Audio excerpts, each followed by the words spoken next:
Well, good morning and welcome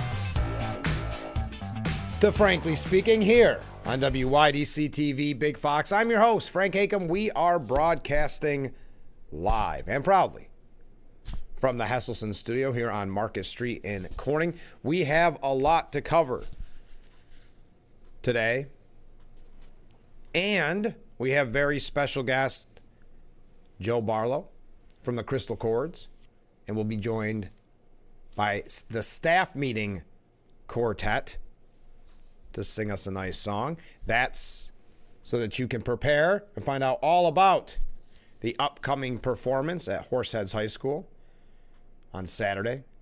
Doors open at 6:30, 7 o'clock, showtime. So that's coming up a little bit later on in the program. You won't want to miss it.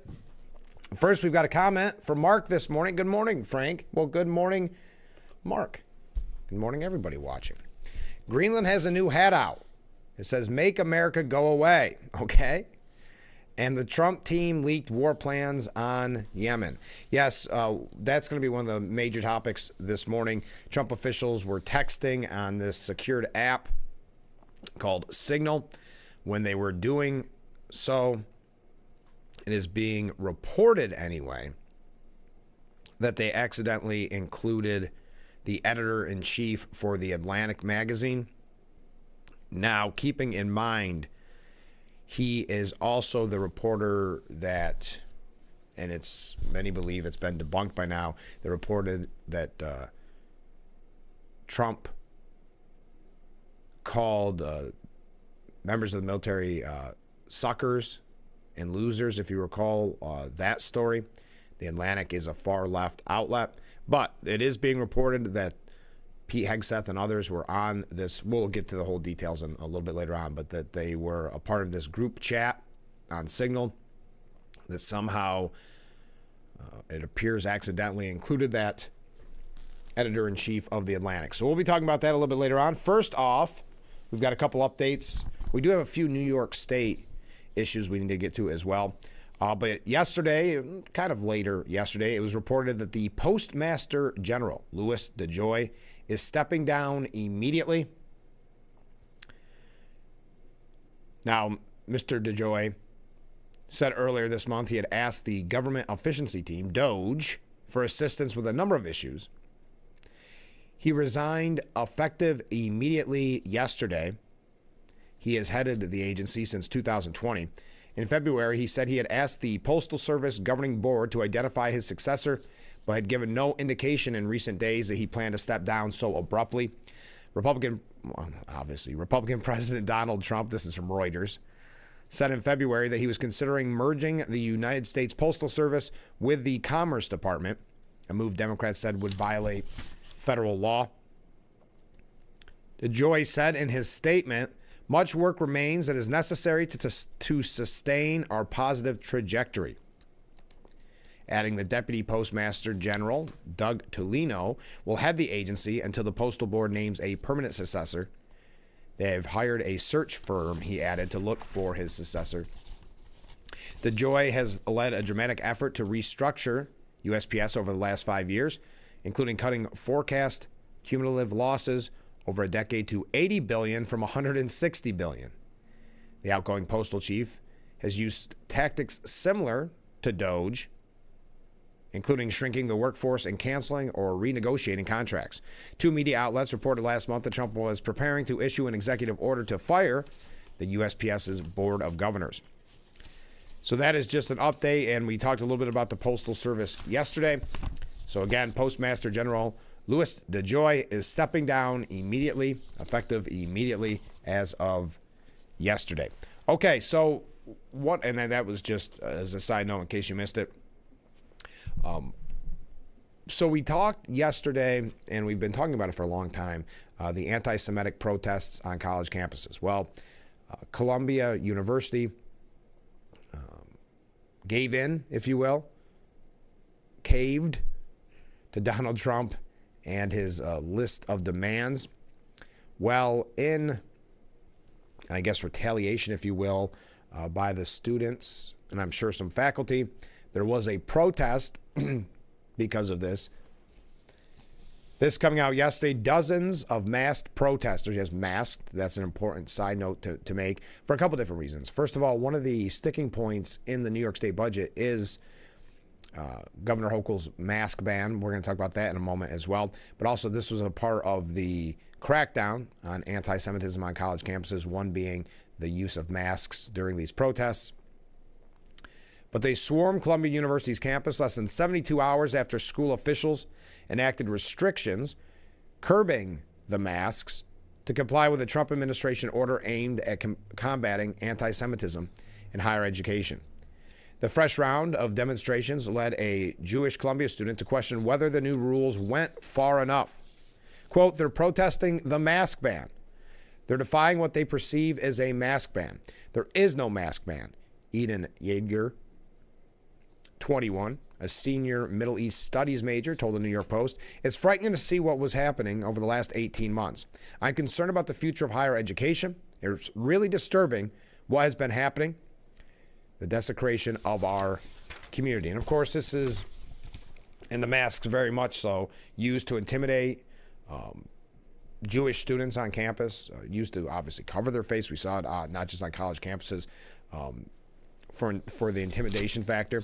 The protesters, organized by the Graduate Student Union and the Palestine Solidarity Coalition, put out a call on social media Monday proclaiming it Mask Up Monday, provocatively thumbing their noses at the university's newly announced restrictions and urging students, faculty, and staff to skip work or class for the day. Columbia, in collaboration with the White House, is attempting to repress its students fighting for Palestinian liberation, just as Israel has broken, and Israel is in quotes, has broken the ceasefire and re-escalated its genocide of Palestine. A flyer read that was making the rounds online. The Trump administration called for a total ban on masks at campus protests as part of a sweeping list of university reforms in that March 3rd letter, penned by a joint task force composed of the Department of Education, the General Services Administration, and Health and Human Services. Now, we know that if Columbia did not comply with this list of demands, they would lose roughly $400 million in federal funding. I think most people were shocked that the numbers were up that high, $400 million. On Friday, Columbia announced it would cooperate with the order, insinuating numerous policy changes in direct accordance with the task force's demands. Among the changes, the university banned all face coverings on campus worn, quote, for the purpose of concealing one's identity in the commission of violations of university policies or state, municipal, or federal law. The university also said it would now require anyone on campus wearing a mask to promptly identify themselves when asked by a public safety officer or be subjected to discipline, being escorted off campus, and detention for trespass where appropriate. So again, the anti-Semitism that is running amok on college campuses, coming as no surprise that these groups, and remember, it depends on what outlet you go to. If they say pro-Palestine protests, the bias. But in a statement to the New York Post, the university reiterated its new policies regarding masks on campus, pledging any violation will be met with consequences, while reaffirming its commitment to adhering to the terms of the agreement with the Trump administration. Quote, Columbia is fully committed to the steps we announced last week to continue to combat anti-Semitism and all forms of discrimination and harassment. The Trump administration's Joint Task Force issued a statement ahead of Monday's protest, saying it was encouraged by the university's initial steps. Columbia is demonstrating appropriate cooperation with the Trump administration's requirements, and we look forward to a lasting resolution, said Linda McMahon. I've been in communication with Columbia University interim president Katrina Armstrong over the last few weeks and appreciate her leadership and commitment to advance truly meaningful reforms on campus. So we're not sure if any punishment has been handed to these students protesting, wearing masks in complete defiance of the new rules at Columbia University. We also learned that a Columbia student has been arrested during an anti-Israel protest, now facing deportation by the Trump administration. Immigration authorities are attempting to deport 21-year-old Yunzio Chung, who moved to the United States from South Korea nearly 15 years ago with her family, at a time when the Trump administration has said it wants to boot non-citizens who officials deem a threat to foreign policy. Chung, who is a legal permanent resident and has called the U.S. home since she was 7 years old, was not in federal custody as of Monday. Her lawyer would not tell the New York Times where she currently was, other than to confirm she was still in the country. The college student apparently landed on the Fed's radar after she and other students were arrested on March 5th during a sit-in at a Barnard academic building in protest of punishments the Columbia-affiliated college has doled out to anti-Israel agitators. She was charged with obstructing government administration and issued a desk appearance ticket by the NYPD. A few days later, the Department of Homeland Security agents visited Chung's parents' home, searching for her as a federal agent reached out to the student around the same time via text message. When an attorney representing Chung contacted the agent, she was told the State Department was revoking Chung's legal status and had an administrative warrant for her arrest. The lawsuit also revealed her dorm was among 2 Columbia-owned residents raided by federal law enforcement on March 13th. If you recall that time when the interim school president said that it was heartbreaking. Chung's legal team argued the actions by the Trump administration were an attempt to chill her free speech. The government's retaliation against Ms. Chung comes in a broader context of retaliation against other non-citizens who have exercised their First Amendment rights. So that's another update. We got a couple other quick updates on the anti-Semitic, anti-Israel, anti-American protests and the protesters themselves. Then we are going to give you some updates on New York. We are going to talk about the Yemen chat group that somehow the editor-in-chief at the Atlantic magazine it's being alleged, accidentally added to that group chat. Pete Hegseth is denying that, but there's quite a few opinion pieces suggesting this is painting a larger picture of the Trump administration. So we will be talking about that. We also have just some updates on the Trump administration in general. So stay with us. We're just getting started on this Tuesday morning edition of Frankly Speaking. We'll be right back after this. If you or a loved one regularly used hair relaxers or straighteners and were diagnosed with uterine, ovarian, or endometrial cancer, you may be entitled to significant financial compensation. I've used hair relaxers for years. I had no idea they could cause cancer. Chemical hair relaxers and straighteners have been linked to serious conditions, including several types of cancer. If you used hair relaxers and have been diagnosed with uterine, ovarian, or endometrial cancer, call us now. There's no fee unless we win your case. Call today. Harder makes it hard to keep your home looking like the work of art you've always envisioned it would be. Culligan softeners reduce hard water buildup and your cleaning time, transforming every drop, every splash, every rinse into the fine art of a long-lasting clean. With a Culligan water softener, revel in the breathtaking beauty of your home, just the way you've always pictured it. Culligan, water you love. Anywhere can record crimes as they happen, and we're going to watch them right here. He just took his arm.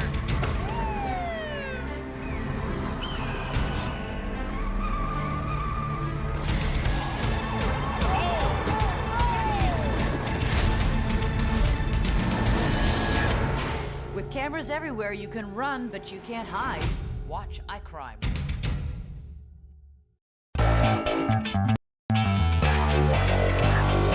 Welcome back to Frankly Speaking here on WYDC TV Big Fox. I'm your host, Frank Acom.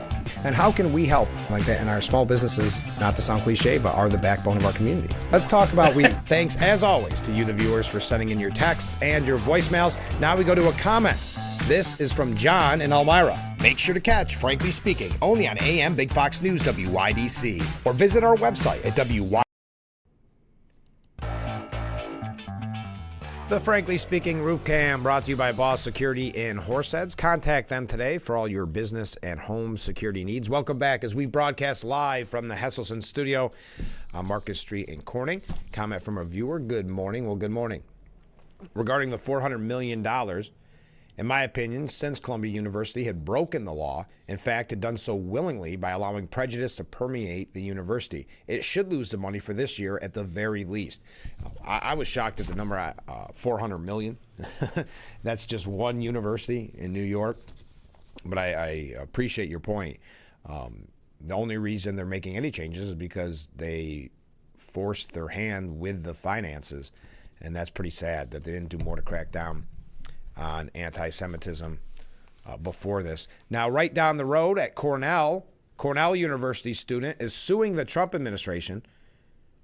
That student is now being asked to surrender to immigration authorities. An international student at Cornell University involved in, here we go, pro-Palestinian protests. No, anti-Israel, anti-American protests, but okay, has been asked to surrender to immigration authorities as he seeks to block deportation actions by the Trump administration. The government action against Mohammed Tal comes as President Trump ratchets up efforts to arrest and deport non-citizens who participate in such protests or who demonstrate against Israel's military actions in Gaza.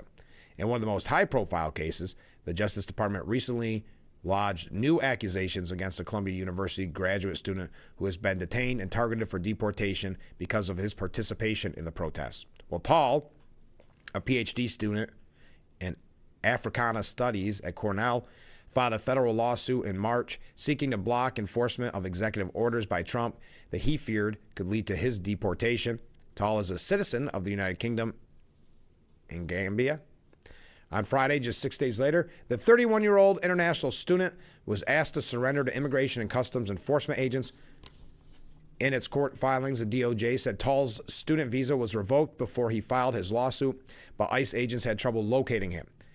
The revocation is based on Tal's alleged involvement in disruptive protests, disregarding university policies, and creating a hostile environment for Jewish students, the government has said.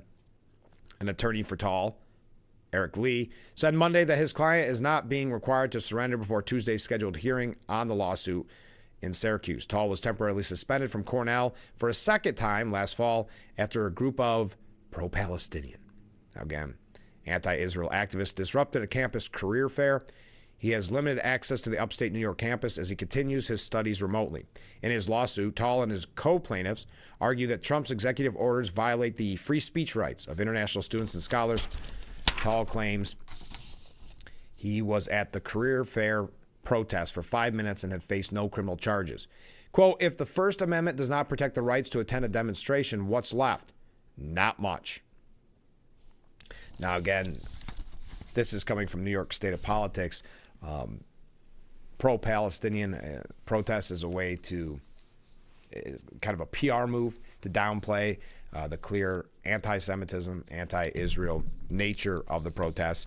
One of the kind of major focuses when it comes to these discussions was the arrest of Mohammed Khalil. What we now are learning that the detained Columbia University protester, Mohammed Khalil, hid his ties to the controversial United Nations Agency for Palestinian Refugees on his visa application. This is according to the feds. Lawyers for the Department of Justice lodged new accusations against the anti-Israel campus protest leader in court papers over the weekend, arguing they should be grounds for his deportation. Khalil, a green card holder who was nabbed by U.S. Immigration and Customs Enforcement agents in New York on March 8th, allegedly fraudulently applied to change his immigration status without disclosing his membership in certain organizations.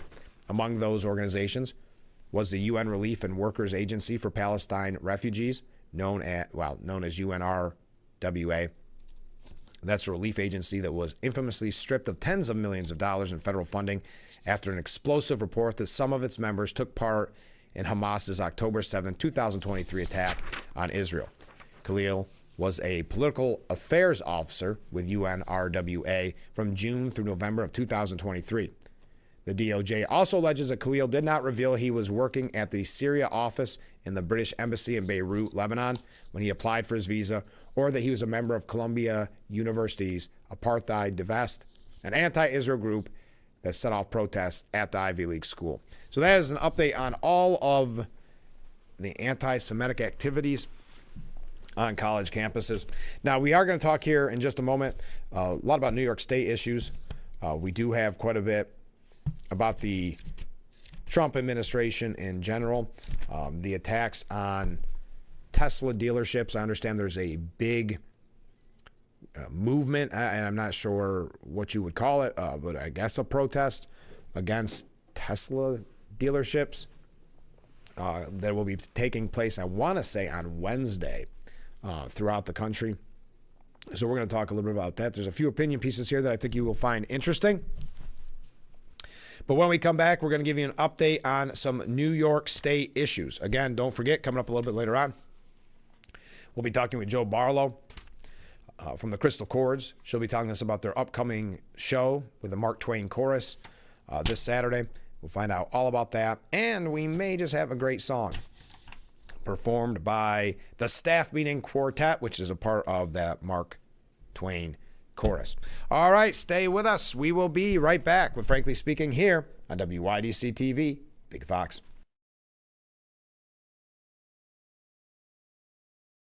Some people who need Social Security disability benefits go to their hearing alone and get turned down. Not every lawyer will appeal a denial after your hearing. I will. I'm Peter Gorton of Lockman & Gorton. I help people win benefits by appealing their denials, including in federal court. But your time to appeal is limited, so call my office now. Lockman & Gordon, 1-800-698-0567. Tune in early morning broadcast. Catch our 5 and 5:30 a.m. Big Fox Morning News on WYDC or visit our website at WYDCTV.com.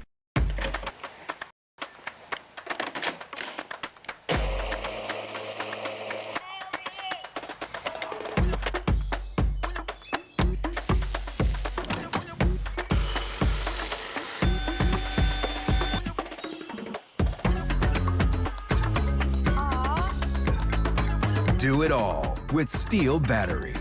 Power up with free extra battery deals on select Steel tools. Shop in-store and online.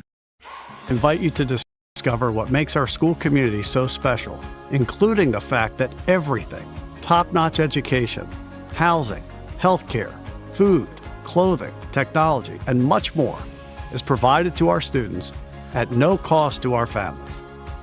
This is thanks to the generosity of our founders, chocolate maker Milton S. Hershey and his wife, Catherine.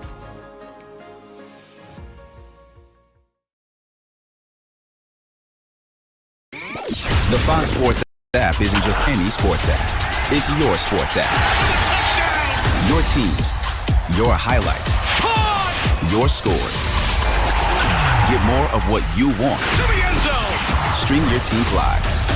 It's free with your pay TV subscription.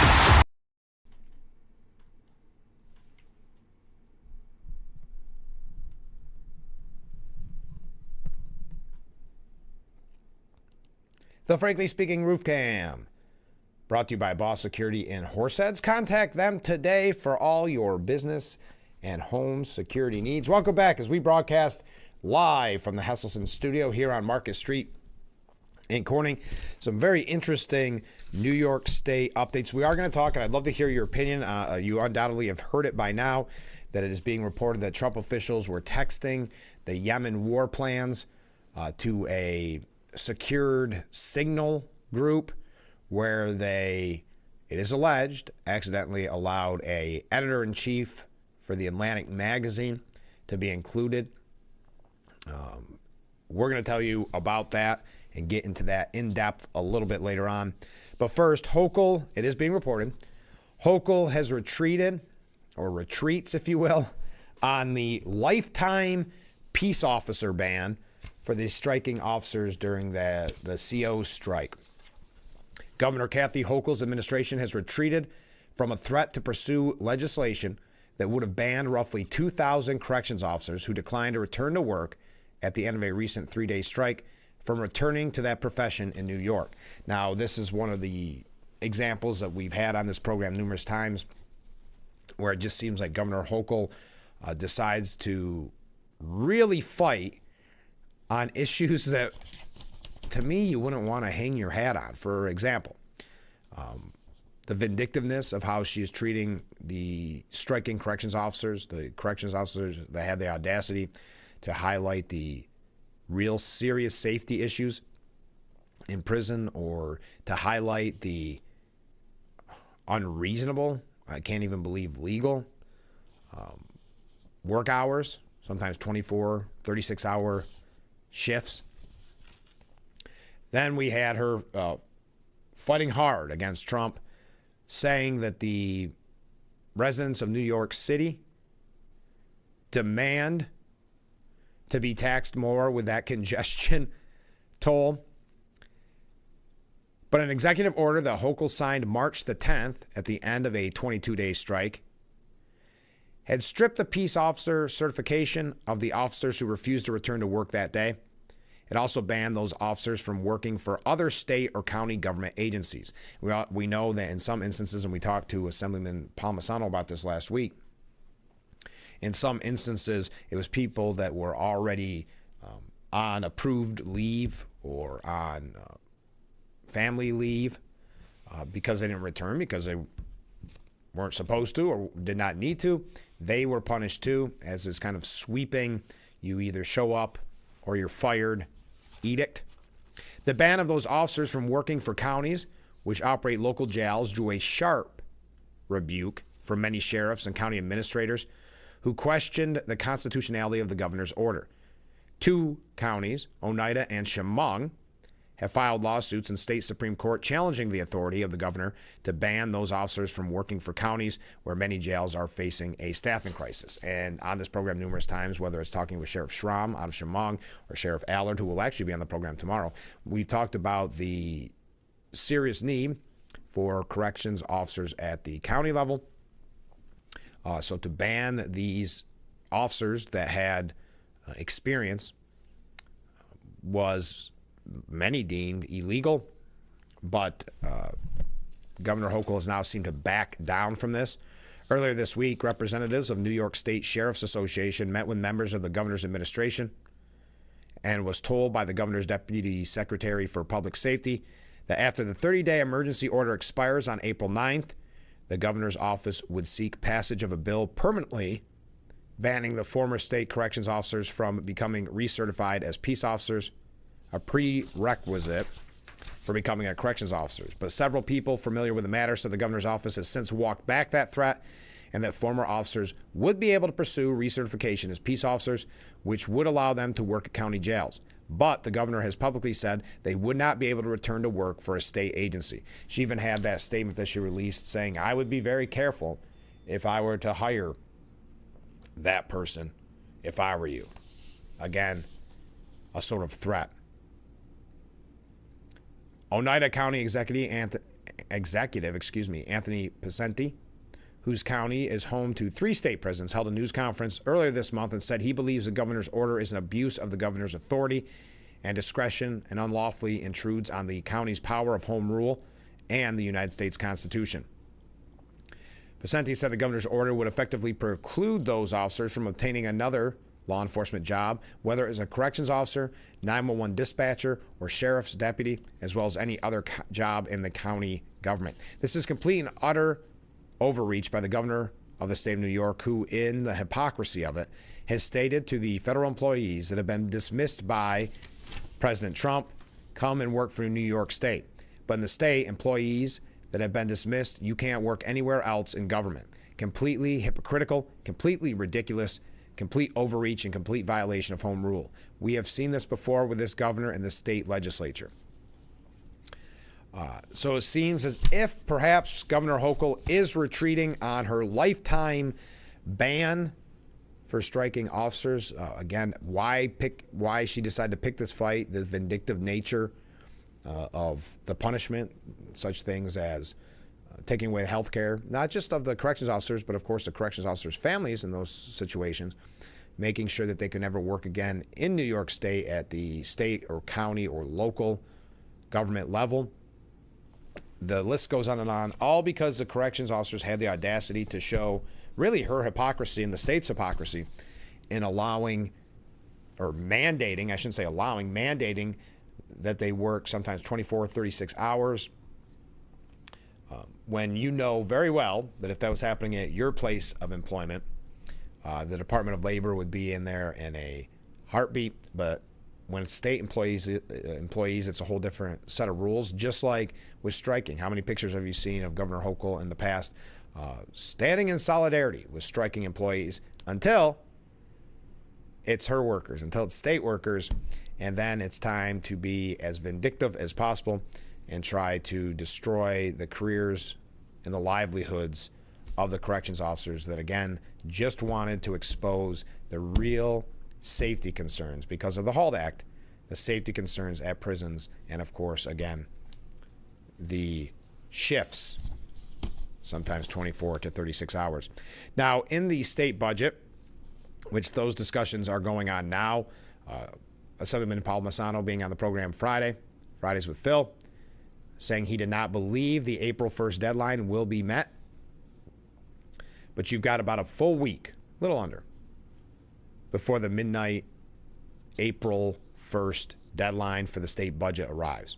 And according to far-left Politico, while we mostly expected this to be anticlimactic, no drawn-out fights over a housing deal, no desire to address the state's bail laws, and little energy to pass Trump-proofing bills, Governor Hochul and the state legislature have to hash out 4 sticking points this week. And think of that, no desire, think of that term, no desire to address the state's bail laws at a time when public safety is such an issue. And think about that. It's an issue, public safety in the streets and in the prisons. And yet Governor Hochul is on the wrong side of public safety each and every time. There's a reason why Richie Torres, who is a Democrat, who is very much defund the police, but wants to run against primary Governor Hochul, why he is now trying to present himself as Mr. Public Safety. But some of these sticking points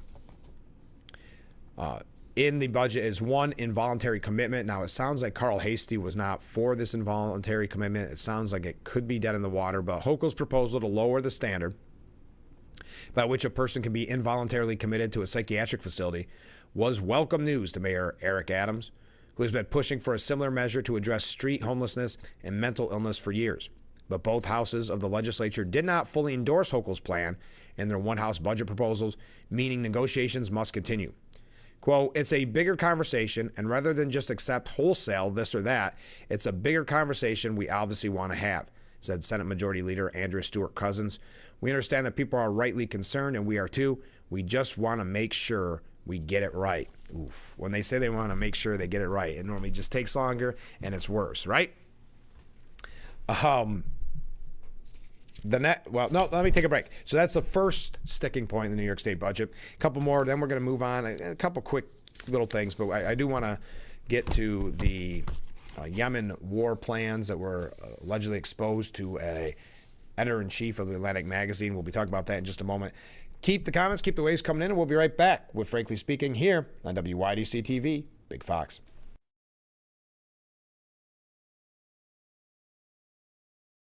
Attention, Elmeron may lead to vision loss. If you have suffered vision problems after taking Elmeron to treat bladder pain, call the Hearn Law Firm. Elmeron may be responsible for your vision problems, and you may deserve compensation for your injuries. If you took Elmeron and now have vision problems, call the Hearn Law Firm at 888-308-3866 right now. You could find out if you qualify in less than 2 minutes. Call 888-308-3866 for your free case review. It's hard to explain what this feels like. Moving piles of earth, towing up to 4,000 pounds, cutting millions of blades of grass. We could keep trying to put it into words, but nothing compares to experiencing it for yourself. You just have to get in the seat. Right now, get 0% financing for 60 months and save up to $1,000 on select John Deere compact tractors from Lindsay Equipment. Ram at Chilson Wilcox Chrysler Dodge Jeep Ram. Hey business owners, buy a new 2500 Bighorn and save over $12,000. Offer ends March 31st. Chilson Wilcox, selling cars a different way, the right way. While the is being poured and the donuts are hot, catch Big Fox Morning News for local news in your area at 5 and 5:30 a.m. only on WYDC, or visit our website at WYDCTV.com. Big Fox News, Corning. The Big Fox website is here now. WYDCTV.com. Local and national news that keeps you informed and involved. WYDCTV.com. Today's weather, up to date and in your town. WYDCTV.com. Sports news, local events, and health stories that affect you. WYDCTV.com. The Big Fox website. Your news here now. WYDCTV.com.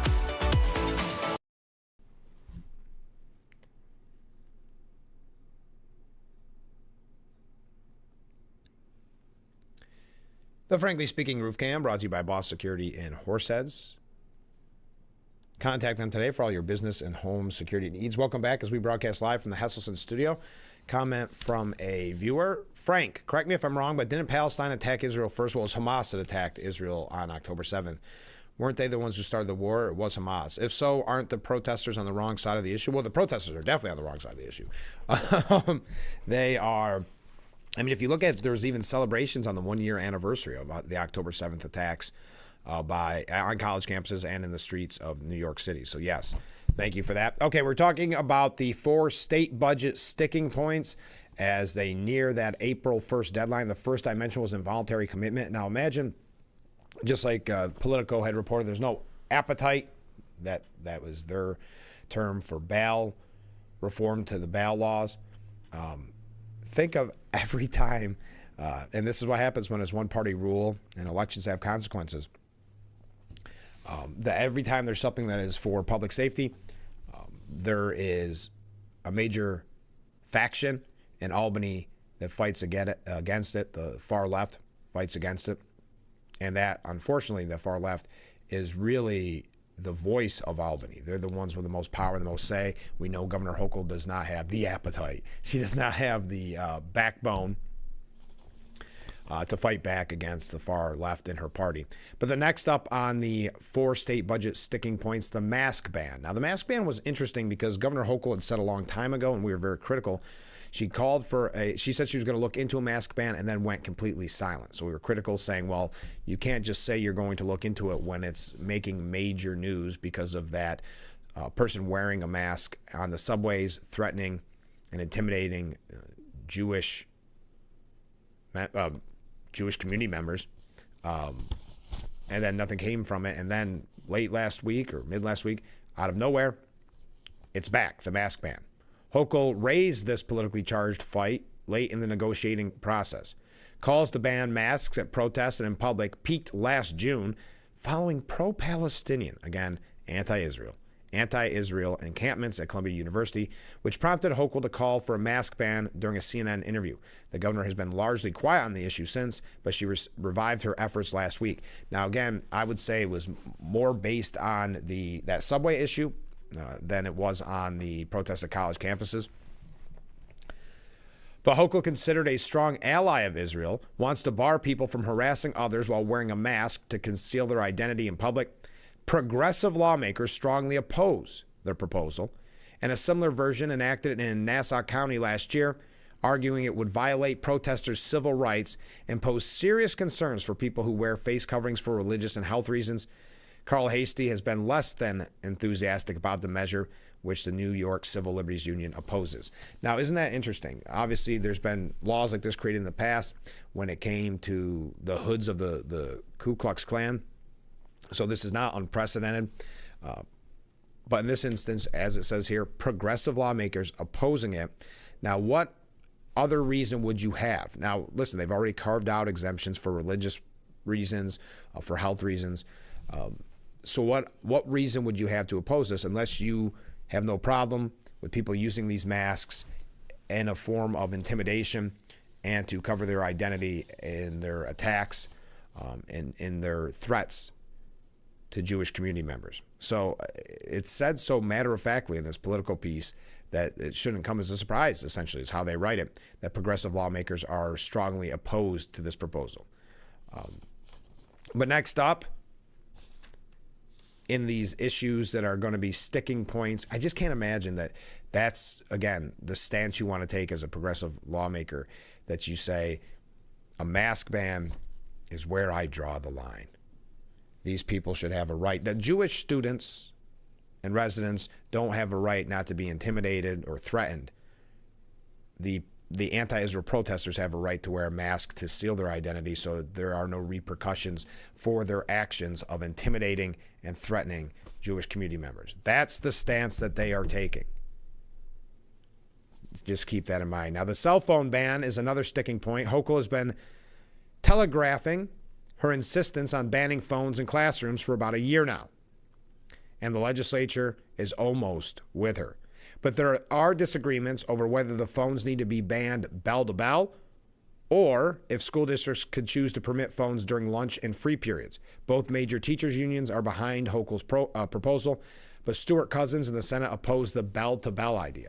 Remember, too, just to keep in mind how much we spend in New York State, that this proposal was budgeted for $13.5 million. $13.5 million going to ban cell phones in schools.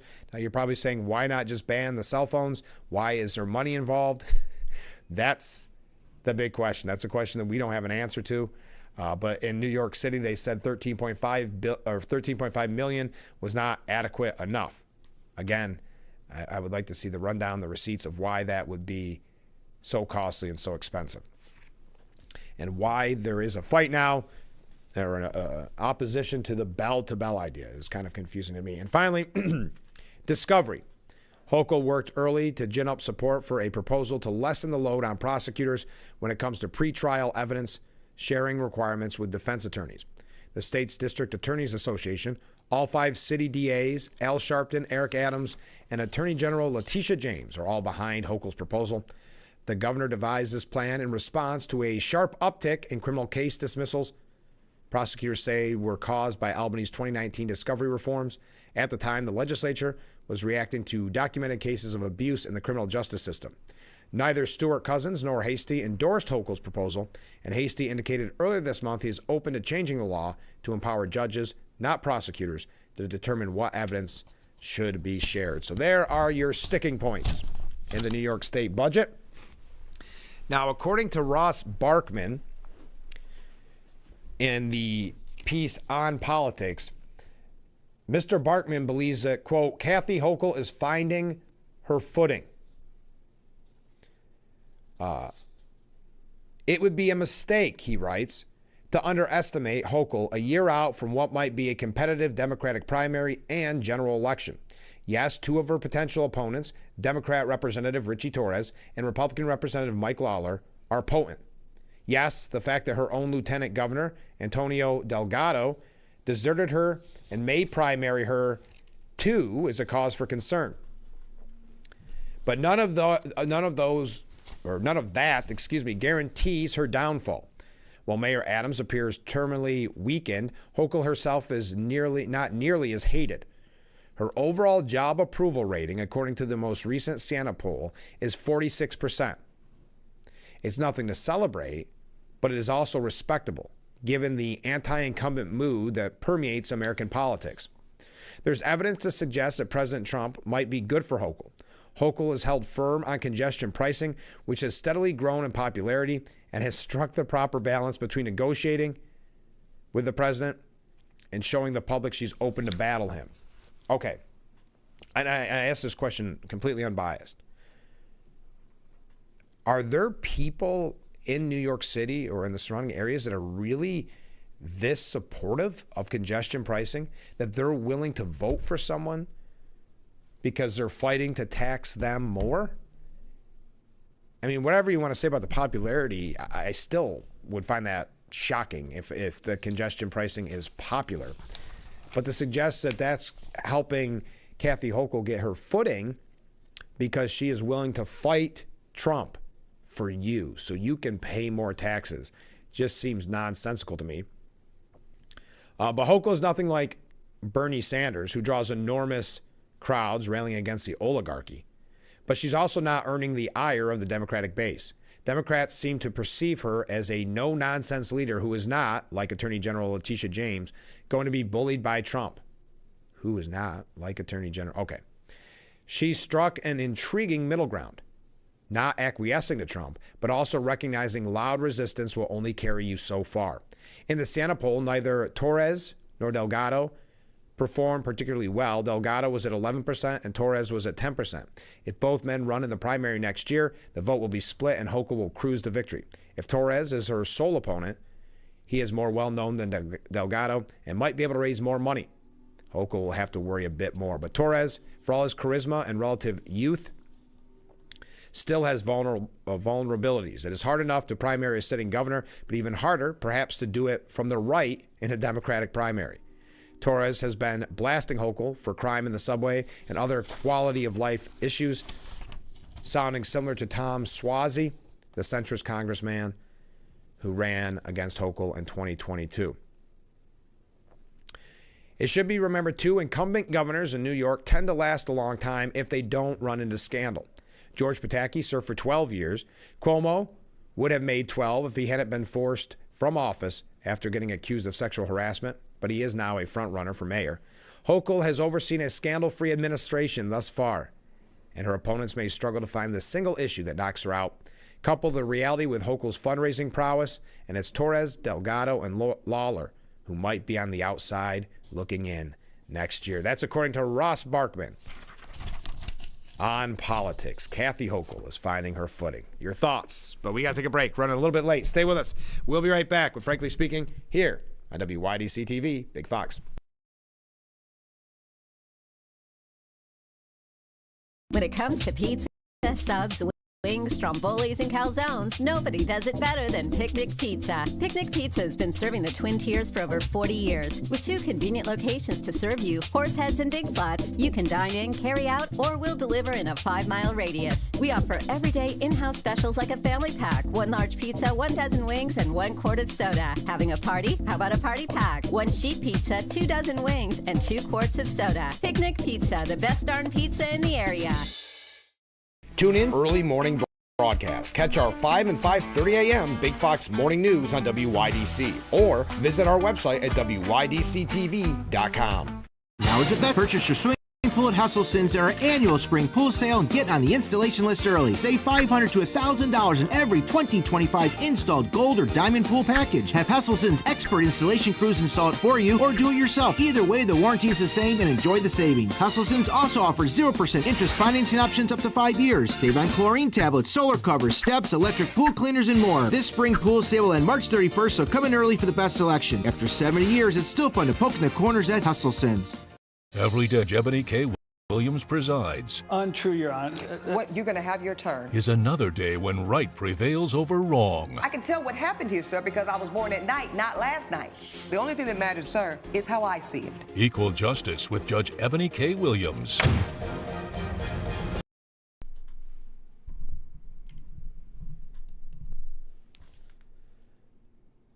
The Frankly Speaking Roof Cam, brought to you by Boss Security in Horseheads. Contact them today for all your business and home security needs. We are back, broadcasting live from the Hesselson studio here on Marcus Street in Corning. Comment from a viewer: flawless. What about the alleged Chinese spy? To name one flaw, yes, there of course was that supposed Chinese agent that was in the Hochul administration. But again, it's very easy for the media, especially someone who sounds like they're in support of Governor Hochul, to ignore. That's something they've done this throughout history. They said it with Obama. Remember, the only president in recent memory that have no scandals. And then they said about Biden, scandalous Joe Biden. And you're going, wait a minute. That is ignoring a lot of scandals. But this is typical of the media. We've seen that played out numerous times. You'll never hear that about a Republican. They'll never say scandalous. But with Democrats, it's very often a talking point that they use, that there is no scandals, and it's laughable. So we can talk about and we are going to talk about it more in the next hour, but the Trump officials and this text message about the Yemen war plans, there are some questions here. Even some saying it appears to be authentic. We're going to give you a little information on that. We are going to also talk about how the media is using this as kind of a cudgel against Trump and his administration, and specifically going after Pete Hegseth, we know for a long time. The media has not liked Pete Hegseth. First of all, they don't like the fact that someone that worked in their same field, meaning he was at Fox News, got such a prominent job, and they don't like the fact that he was with Fox News. So we'll be talking about that. We also have a few things here about the Democrat Party in general as they kind of search for a voice, for a position. Many saying that they've lost their brand, have lost kind of any oomph behind their party because of the landslide defeat in November. So who is going to rise to the occasion is a question many in the media are asking to kind of revive or save the Democrat Party. Will it be revived or saved? That's a question being asked. We're going to tell you a little bit about that like we did yesterday. We had quite a conversation on that yesterday when it came to the Bernie Sanders rallies, packing in around 32,000 at the last rally with Bernie and AOC. The New York Times doing all but essentially endorsing AOC to run in 2028, either against Chuck Schumer, who's obviously in some hot water, or for president. It did not clarify which one they prefer. But Chuck Schumer's still in hot water, though it seems to be that he's weathering the storm in kind of typical Chuck Schumer fashion. Just knowing that the attention spans are very short and that if he can just stay in there for a little longer, it'll essentially be forgotten. But if you recall yesterday on the program, we talked about behind the scenes where there's some donors now putting some political pressure, some financial pressure on the Democrats to oust Chuck Schumer in a very reminiscent story from Joe Biden. That's what it reminds us of. So we've got a couple examples of that as well. But I do have to take a break, and then we're going to wrap up hour number one. So get those comments in, get those waves in, and we'll be right back with Frankly Speaking here on WYDC TV. Big Fox, please stay with us.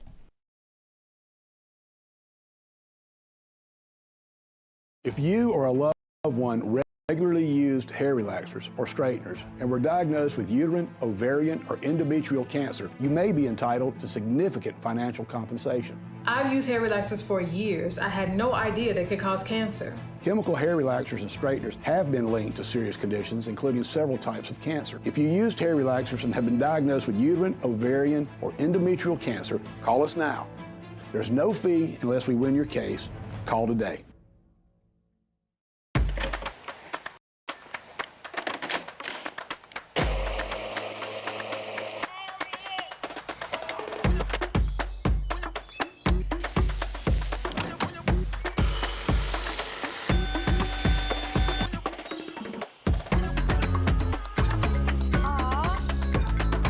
Do it all with Steel Battery. Power up with free extra battery deals on select Steel tools. Shop in-store and online. Welcome back to Frankly Speaking here on WYDC TV Big Fox. I'm your host, Frank Acom. And how can we help like that in our small businesses, not to sound cliche, but are the backbone of our community? Let's talk about thanks, as always, to you, the viewers, for sending in your texts and your voicemails. Now we go to a comment. This is from John in Elmira. Make sure to catch Frankly Speaking only on AM Big Fox News WYDC or visit our website at WYDC.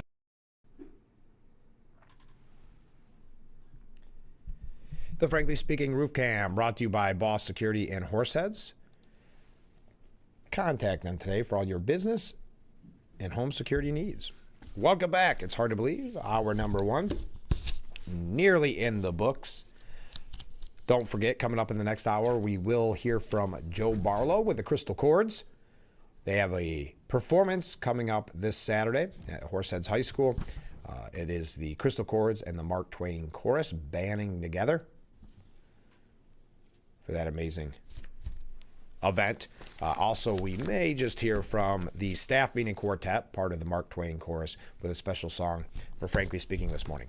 All right, so the big story of the day, at least according to the news media, that Trump officials text the Yemen war plan in a chat group, a mass text, essentially, that had somehow accidentally, allegedly, invited a journalist. And I would say the term journalist is being used very loosely there. But top national security officials for President Donald Trump, including his defense secretary, texted war plans for upcoming military strikes in Yemen to a group chat and a secure messaging app that included the editor-in-chief for The Atlantic, the far-left Atlantic. This coming from the AP News, by the way.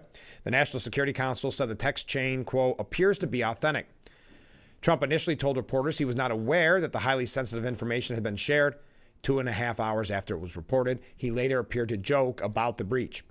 President Trump said Monday he knows nothing about his top national security officials inadvertently texting war plans about upcoming military strikes on Yemen to a group in a secure messaging app. The material in the text chain, quote, contained operational details of forthcoming strikes on Iran-backed Houthi rebels in Yemen, including information about targets, weapons the U.S. would be deploying, and attack sequencing, according to editor-in-chief Jeffrey Goldberg. It was not immediately clear if the specifics of the military operation were classified, but they often are, and at the least are kept secure to protect service members and operational security. The U.S. has conducted airstrikes against the Houthis since the militant group began targeting commercial and military vessels in the Red Sea in November 2023. Just 2 hours after Goldberg received the details of the attack on March 15th, the U.S. began launching a series of airstrikes against Houthi targets in Yemen. The National Security Council said in a statement that it was looking into how a journalist number was added to the chain in this Signal group chat. In addition to Defense Secretary Pete Hegseth, it included Vice President J.D. Vance, Secretary of State Marco Rubio, and Tulsi Gabbard, Trump's Director of National Intelligence. Goldberg said he received the Signal invitation from Mike Waltz, Trump's National Security Advisor, who was also in the group chat. Hegseth, in his first comments on the matter, attacked Goldberg as deceitful and as a discredited so-called journalist, while alluding to previous critical reporting of Trump from the publication. He did not shed light on why Signal was being used to discuss the sensitive operation or how Goldberg ended up on the message chain. Nobody was texting war plans, and that's all I have to say about that, Hegseth said. In a statement late Monday, White House spokeswoman Carolyn Leavitt said the president still has the utmost confidence in Waltz and his national security team. All right, we're going to talk more about this coming up in the next hour. Your thoughts on it, the media using it as a way to attack specifically Pete Hegseth, but also to attack, of course, as they always do, as they want to do, the president, Donald J. Trump. So we'll be talking about that, a little bit more of what was said, how the media is using it against him. Then we're going to dive into a couple of Democrat issues, specifically about the rise of Bernie Sanders again. The attacks on not just Schumer, but Hakeem Jeffries. Very interesting. The Hakeem Jeffries taking such hits relatively early on in his time in leadership. So we'll be talking about that as well. And a few things here about the Trump administration and our friend Joe Barlow from the Crystal Court. So we still have a very busy morning, 1 hour down, 1 hour left together. So stay with us. This is Frankly Speaking here on WYDC TV, Big Fox. We will be right back.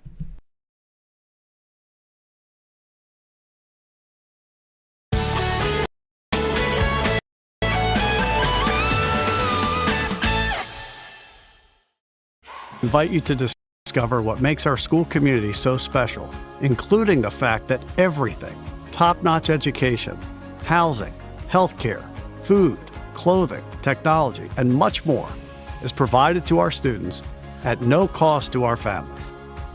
This is thanks to the generosity of our founders, chocolate maker Milton S. Hershey and his wife Catherine.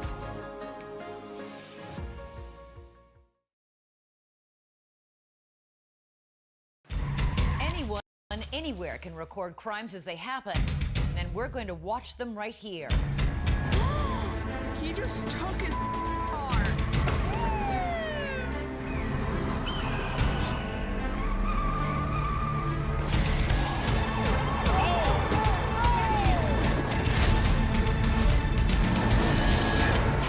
With cameras everywhere, you can run, but you can't hide. Watch iCrime. Every Judge Maybelline presides. She doesn't know what she wants herself. Is another day where the law is upheld. And I'm doing that to teach you a lesson. Now, either you're going to say you did or you didn't, or I'm going to get to know real quickly that you lied. Justice with Judge Maybelline.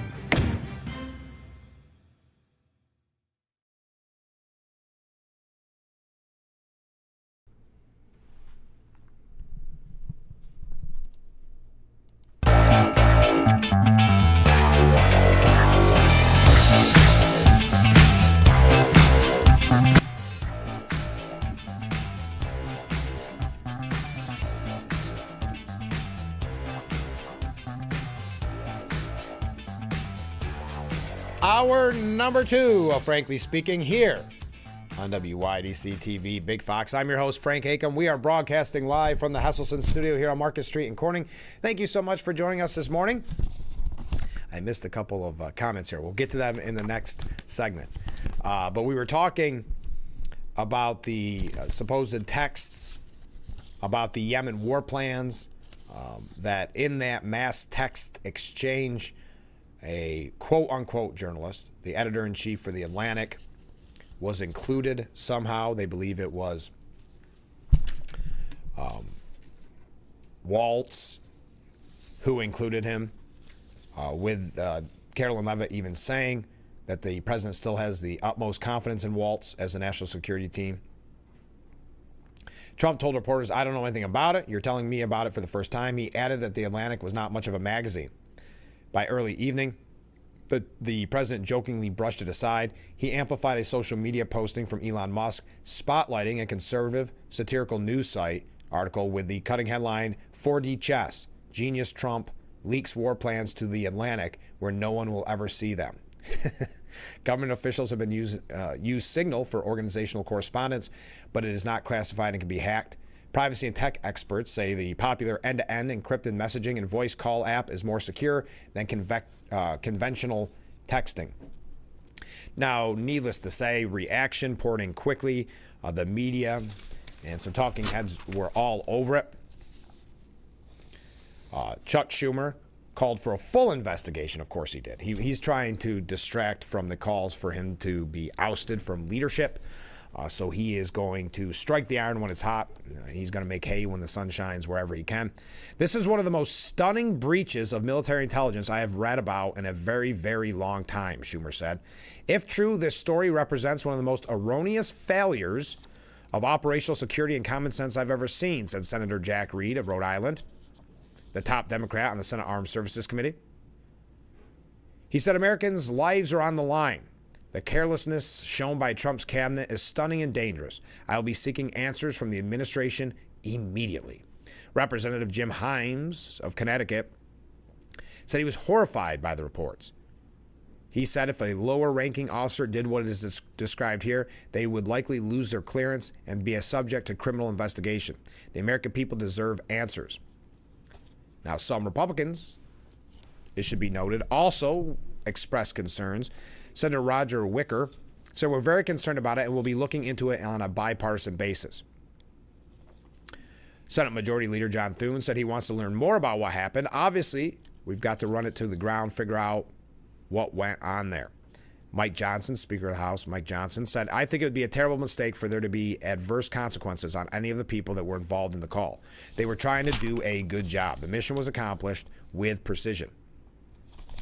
Now, again, Pete Hegseth claims that nobody was texting war plans in the first statements that he made in regards to this. Nobody was texting war plans, and that's all I have to say about it, Hegseth noted.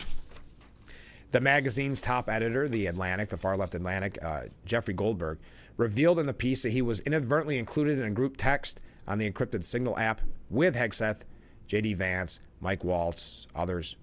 Goldberg was added to the Signal chain on March 11th, well before the strikes in Yemen were carried out on March 15th. Does this raise concerns for you, not in the sense of just the pure error of the matter, but is there a concern that could this have been done on purpose? Because of all people to include a journalist with a far-left outlet seems about like the biggest error you could make in that scenario. Now, again, Trump has said he still has full confidence in Waltz. Just how does that occur? And it just happens to be a far-left editor-in-chief of The Atlantic, one who has been hypercritical of the administration in the past, who has supposedly, or who uses supposed leaks and anonymous sources. So why was his number so readily available? I think that it just raises some red flags, I would believe. Now, Hegseth, in his first public remarks since the scandal broke, slammed Goldberg before denying that war plans were being discussed. You're talking about a deceitful and highly discredited so-called journalist who's made a profession of peddling hoaxes time and time again. Oh, that's what it was, yes. Well, let's go through some of Goldberg's reporting. That was debunked allegations that President Trump's campaign colluded with Russia ahead of the election. His article on Trump's comments about the violence during a 2017 white supremacist rally in Charlottesville, and his disputed 2020 article accusing Trump of disparaging U.S. troops buried in France as suckers and losers. Yes, that was Goldberg's reporting. Keep that in mind. Quote, so this is a guy that peddles in garbage. This is what he does. The Pentagon chief continued before discussing the military's efforts to root out Houthi terrorists in Yemen. Goldberg claims he was invited to join a signal chain called the Houthi PC Small Group 2 days after connecting with Waltz on the app. The EIC accused Hegseth of lying in an interview with CNN's host Caitlin Collins on Monday. Hegseth said, no, that's a lie. He was texting war plans. He was texting, this is what Goldberg said. No, that's a lie. He was texting war plans. He was texting attack plans. When targets were going to be targeted, how they were going to be targeted, who was at the targets, when the next sequence of attacks was happening. I'm sitting in a Safeway parking lot watching my phone and realizing, oh my gosh, this might be real. I think Pete Hegseth just sent the group actual targeting information, actual sequencing of an attack. Meanwhile, Waltz, a former Republican congressman from Florida, is reportedly at risk of losing his job over the incident. Quote, it was reckless not to check who was on the threat. It was reckless to be having that conversation on Signal. You can't have recklessness as the national security advisor, said a senior Trump official, but again, an anonymous source, and giving that information to Politico, another far-left outlet. The official said discussions are ongoing with staffers about what to do with Waltz, half of them saying he's never going to survive or shouldn't survive. A different administration official indicated that Trump has spoken to Waltz since the bombshell report, after he initially told reporters at the White House that he was unaware of the report. But again, last night, Carolyn Leavitt releasing the statement that President Trump continues to have the utmost confidence in his national security team, including National Security Advisor Mike Waltz. I'm going to show you, well, no, we have a little time here. The Washington Post's Aaron Blake says that Trump's shocking military plan leak epitomizes a sloppy operation.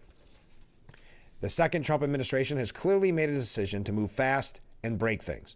Largely gone are the establishment Republican figures and steady hands that sometimes resisted President Trump during his first term. In their place are a bunch of people with less subject matter and governmental experience, but with the zeal of MAGA true believers, eager to implement Trump's complete government overhaul and to bust through the traditional guardrails in the process. The result is a very and increasingly sloppy first 2 months by an objective measure. The big headline Monday was that top Trump national security officials shared sensitive military plans for impending strikes on Yemen's Houthis rebels with the editor-in-chief to The Atlantic. The White House confirmed to the Washington Post that the editor was inadvertently included in the message. Now, we've already given you that story. But they're using this in the media as a way, in this case, quote, to show that the Trump administration is the epitome of a sloppy operation. Now, the situation raises all kinds of issues, he continues. Why are officials trading sensitive information on a platform like Signal, which doesn't appear to be authorized for such communication? How is it possible that someone who wasn't authorized to view them was included and nobody noticed?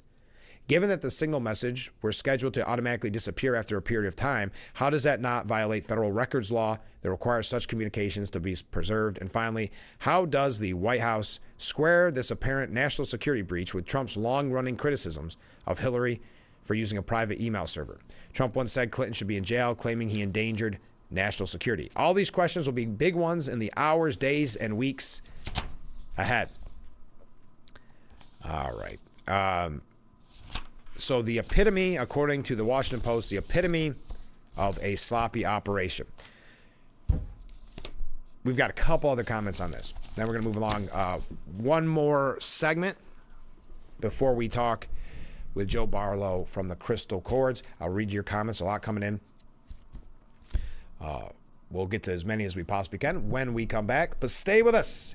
This is Frankly Speaking here on WYDC TV, Big Fox.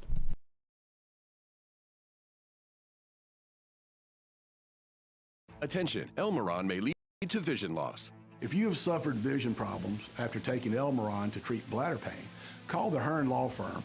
Elmeron may be responsible for your vision problems, and you may deserve compensation for your injuries. If you took Elmeron and now have vision problems, call the Hearn Law Firm at 888-308-3866 right now. You could find out if you qualify in less than 2 minutes. Call 888-308-3866 for your free case review. One of the I like most about being a mortgage loan officer is helping people make dreams come true. The most satisfying part is seeing people succeed in accomplishing the purchase of a home. Whether it's refinancing for a lower monthly payment, a lower interest rate, or to tap into your home's equity. Whether you're buying your first home or looking to refinance, First Heritage will be here to help. My name is Cindy. My name is Tracy. My name is Peter. My name is Deb. We are here to guide you.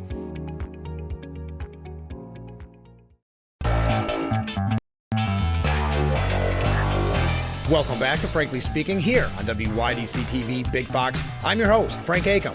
And how can we help like that in our small businesses, not to sound cliche, but are the backbone of our community? Let's talk about we. Thanks, as always, to you, the viewers, for sending in your texts and your voicemails. Now we go to a comment. This is from John in Elmira. Make sure to catch Frankly Speaking only on AM Big Fox News WYDC or visit our website at WYDCTV.com. Shell Missy face off in Why can't we watch DuckTales? Because we don't learn anything. Book Smarts versus Street Smarts. Is it working? Are you feeling motivated? Very. It's the battle of twins. Life is so confusing. I always hoped it would be easier for me when I grew up. It's gonna be all right. You were faking. Bazinga. Young Sheldon. Weeknights at 6:30 on Big Fox.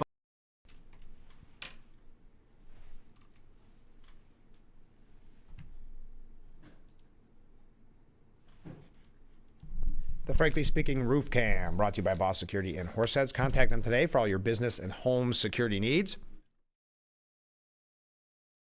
We are back. Broadcasting live from the Hesselson studio. I did not have time to compile all your comments. We will get to all your comments shortly. I apologize. The break just wasn't long enough. We will get to your comments in the next, well, not in the next segment. The next segment, we'll be talking with Joe Barlow from the Crystal Chords, and then we'll hear a song. Then we'll hear your comments. Thank you, though. Please keep them coming in. I just don't have time to run up and refreshen my tea and get to compile all your comments. But I do appreciate them, and I will read them shortly. David French writes, I don't know how Pete Hegseth can look service members in the eyes. David French, this is at the, which outlet? I don't know which outlet, but he's an opinion columnist, writer about law, culture, religion, and armed conflict. He says, I don't know how Pete Hegseth can look at service members in the eyes. He's just blown his credibility as a military leader. On Monday, The Atlantic's Jeffrey Goldberg published one of the most extraordinary stories I've ever read, and we know the story by now. No one apparently noticed Goldberg's presence on that mass text, and he had a front row seat as they debated Trump's decision to attack the Houthi rebels and Iran-backed militia that had been firing on civilian shipping in the Red Sea. Then at 11:44 a.m. on March 15th, the account labeled Pete Hegseth sent a message that contained operational details of forthcoming strikes on Yemen, including information about targets, weapons the U.S. would be deploying, and attack sequencing. This would be a stunning breach of security. I'm a former Army JAG officer. I've helped investigate numerous alleged spillages of classified information. I've never even heard of anything this erroneous. Erroneous, by the way, folks, word of the day. You notice how the talking points are starting to come out. Just happens to be that not only David French uses erroneous, and then there's epitomizes. They was used in that other piece that we had moments ago. This is not an officer. There's not an officer alive whose career would survive a security breach like this. It would normally result in instant consequences. relief from command, for example, followed by a comprehensive investigation of potential criminal charges. Now, they're looking for this opportunity, chomping at the bit for this opportunity, because they could not stand Pete Hegseth from the beginning since his name was thrown into the hat. They have numerous problems with him, one being that he was a Fox News host. But anyway, what example has Hegseth set? That he's careless, and when you're careless in the military, people can die. If he had any honor at all, he would resign. That coming from opinion columnist David French. Now, Representative Jamie Raskin was on CNN yesterday to talk about this. Casey Hunt asked the remarkable account in The Atlantic of a reporter accidentally added to a Signal group chat where national security officials planned military strikes on Yemen. It's more than just a gripping story, a serious blunder. The article raises serious legal implications for all these national security officials. Did this group chat break the law? Representative Jamie Raskins, from a Democrat from Maryland, said most certainly it did, and it reflects a general sloppiness and negligence in the whole approach of the administration. As they've gotten started here, they've been struck down more than 40 different times by federal courts with temporary restraining orders or preliminary injunctions because they've acted in such a cavalier disregard of what the rule of law requires. And this example you're pointing to, Casey, obviously is with respect to operational implementation of some plans.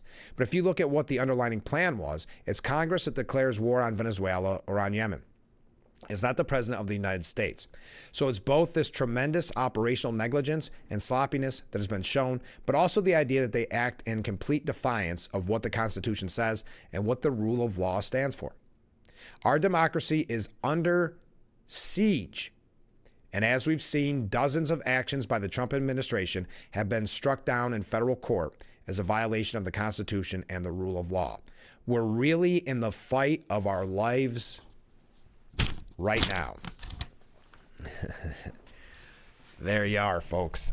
Just a few things. Now, we know that Chuck Schumer came out and talked about this. They're using this as a great opportunity to attack Trump and the Trump administration because there is this kind of leadership void. Yes, Chuck Schumer on paper is in a leadership position, but we see the calls for him to be dethroned, if you will. So people are making their moves in the Democrat Party in attempts to fill that void. AOC and Bernie Sanders erase Biden as progressive movement moves on. On Friday afternoon, at the biggest rally of his political career, Senator Sanders encouraged some 32,000 people here to organize against oligarchy, dismantle the private campaign finance system, and maybe run for office themselves. He never ran as a Democrat, and they wouldn't need to either. The party hadn't earned it. For the last 30 or 40 years, Democrats have turned their backs on the working class of this country. Now, he shared the stage with Representative Alexandria Ocasio-Cortez, who called for a Democratic Party that fights harder for us. The blunt talk barely made ripples in Washington, where Sanders and Ocasio-Cortez are often covered as problems for their party. But as they reboot their movement, progressives who traded loyalty to Joe Biden for big policy victories, from the Green New Deal to clemency for Leonard Peltier, are breaking ranks with the Democrat Party and its feeble brand. Sanders is stepping up efforts to recruit Democrats and independent candidates, and Ocasio-Cortez is taking a larger role in responding to the Trump administration. And unencumbered from their 2024 task to make a progressive case for Biden and then for Kamala Harris, they are no longer selling his presidency as a success. Wow, they are actually going against Biden, kind of rewriting this history as if they didn't support him right along. But they want to, of course, make him the scapegoat. When it comes to domestic policy, President Biden probably would go down as one of the most effective presidents that centered the working class, AOC said back in January. But Biden's support for Israel's war in Gaza smothered progressives' goodwill. In Denver, Sanders mentioned the former president just once by name when he denounced Trump for maintaining the horrific Biden policy of giving more money to Netanyahu to destroy the Palestinian people. So kind of this fight to become the face of the Democrat Party. And that is AOC and Bernie Sanders erasing whatever you want to call Biden's legacy, attacking him now, throwing him under the bus, as the Democrat Party has been willing to do time and time again to push the progressive movement ahead. Now, we're going to talk, speaking of progressives, Move On. Remember MoveOn.org, the far left group. Well, Move On has warned Chuck Schumer and House Minority Leader Hakeem Jeffries about deep problems with their base regarding the Democrat Party's response to President Trump. We're going to talk about that, not when we come back, but soon. Because coming up next, we're going to be hearing from Joe Barlow from the Crystal Chords, so stay with us. This is, Frankly Speaking, here on WYDC TV, Big Fox. We will be right back.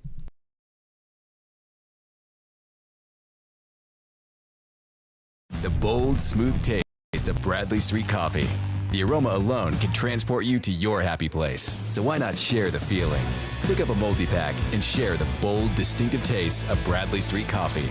Exclusively at Quick Fill.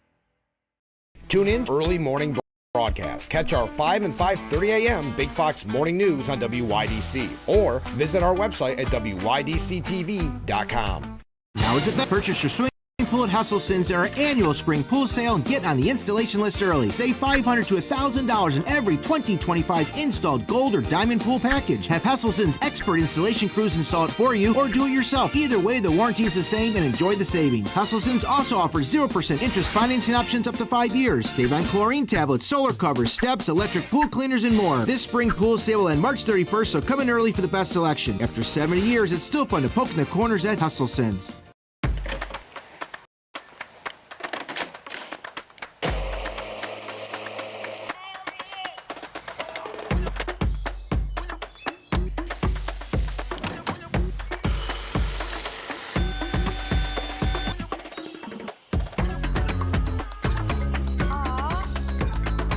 Do it all with Steel Battery. Power up with free extra battery deals on select Steel tools. Shop in-store and online.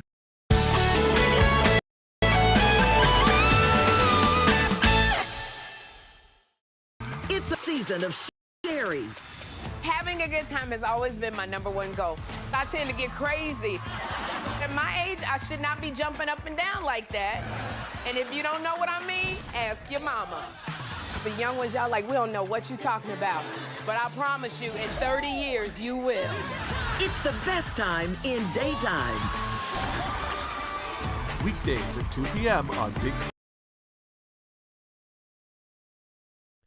The Frankly Speaking Roof Cam, brought to you by Boss Security and Horseheads. Contact them today for all your business and home security needs. Welcome back to Frankly Speaking here on WYDC TV Big Fox. I'm your host, Frank Acom. We're broadcasting from the Hesselson studio, and joining me in that studio this morning, Joe, thanks so much for being back on the show. So glad to be here, Frank. Thanks for having us back. So here we are. It's a week, less than a week away for the a cappella style Happy Together concert. Are you guys ready? Oh, of course. You got to be at this We're point, right? Ready. You know, how's practice been going? Oh, good. It's we have some new songs, and actually they're kind of challenging, so we've really had to work. Oh, okay. But also it's getting together with the men's chorus because they're kind of they're out of Watkins Glen, and we're out of Horseheads. So we have to go back and forth and practice together because there's some songs we do together, which is really fun for us. How long is the show? I mean, it must be a lot of practice for a lot of different songs because these aren't real long songs, right? Right, but we have a lot going on in there. So it's a couple hours tops probably. But we have quartets from both organizations. We have the Roulette Quartet coming down from Watertown. Amazing. Tell me about them singers. because they've won some awards, right? Oh yeah, they're international champions right now. Wow. In Harmony Incorporated in the women's organization, and they're amazing. They're so theatrical. It's like a Broadway show. Yeah, it's not just singing. There is so much more to it. They are right? amazing, and they're going to do a long set. So we're so lucky to have them come down and be in our show. Yeah. Now, I know I ask you some of the same questions every time, but what goes into specifically the Crystal Chords, the songs that they pick for a show like this? Well, you know, our directors, Dave Cloyd and Donna McKay, are looking always for interesting songs we can sing together and songs that we can sing separately, but they've got to be fun and interesting, and they've got to be catchy and great rhythm. So, and it's amazing how many songs are out there. Some old songs, but they're not done old style. No. So, old songs are being remade all the time by contemporary artists. Sure. So some old, some new. It's really, really fun. And I think we might be hearing a song a little bit later. Yeah, I brought along the staff meeting quartet from the Mark Twain Chorus. I like that name too. Yeah, staff meeting. It's great. Yeah. And so has it proven difficult to get your schedules to work out? Because now you've got a lot more hands in the pot when you have both the Crystal Chords and the Mark Twain Chorus joining together. It's really tricky. Yeah. It's really tricky. But thanks to technology, we can just keep up with each other and arrange times to get together. Now, the show, which is coming up on the 29th, which is right around the corner, just a few days, doors open at 6:30, 7 p.m. is kickoff. You see the website on the bottom of the screen. What's the best way to get tickets, and what should people know about ticket purchases? Well, I would really encourage people to get their tickets ahead of time, because there's always a long line at the door, and you're standing there. It really makes sense to get the tickets early, and you can do it just like that. You just go to the crystalchords.com website, and there's a big sign that says buy tickets. You click that, you get your tickets and bring them along. So it's the easiest way by far. And it's right at the Horseheads High School, yes. 401 Fletcher Street in Horseheads. Of course, everybody knows where that is. And again, it's crystalchords.com. So when people, because you've done such amazing stuff for us here on the program with the Salvation Army Telethon, and having people come in, if someone's watching this and thinking, I want to join the Crystal Chords or even the Mark Twain Chorus, depending, what's the best way to start that process, would you say?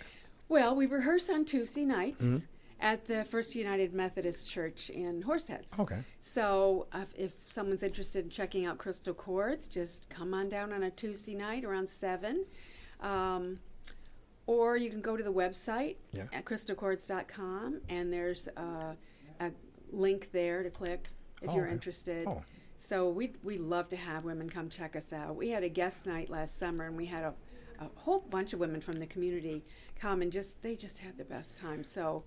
And we had fun with them. We like teaching. Part of our mission is teaching women to be better singers. So we have coaches come in and coach us, and some of our members are really, really accomplished musicians, unlike myself. I think it's, and I know we've talked about it numerous times, but I think what's so impressive is the friendships it builds, because it is such a unique sisterhood, right? Yeah, it really is. It's like a family. So again, crystalchords.com, the best place to purchase your tickets ahead of time. Purchase your tickets ahead of time. Again, it's at Horseheads High School this Saturday. Doors open at 6:30, 7 p.m. kickoff. Well, best of luck, and we've got great music coming up next. Joe, thanks so much for being on the show. You'll have to get a hold of us your next big event. Oh, absolutely will. Frank. All right. Thanks so much. All right, stay with us. Music coming up next.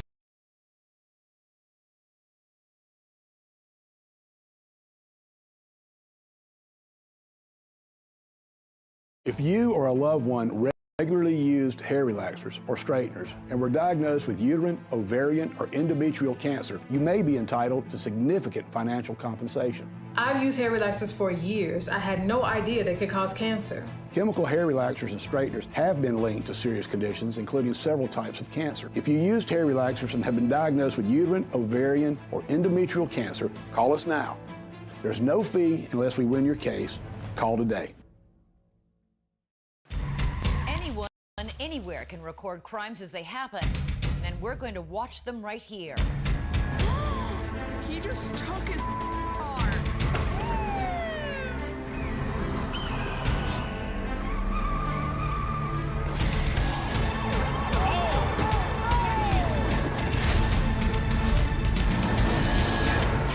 With cameras everywhere, you can run, but you can't hide.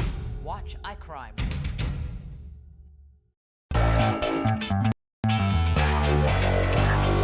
Welcome back to Frankly Speaking here on WYDC TV Big Fox. I'm your host, Frank Acom. And how can we help like that in our small businesses, not to sound cliche, but are the backbone of our community? Let's talk about weed. Thanks, as always, to you, the viewers, for sending in your texts and your voicemails. Now we go to a comment. This is from John in Elmira. Make sure to catch Frankly Speaking only on AM Big Fox News WYDC, or visit our website at WYDCTV.com. Something with a diamond in it. Diamondback rattlesnake. It's in the name.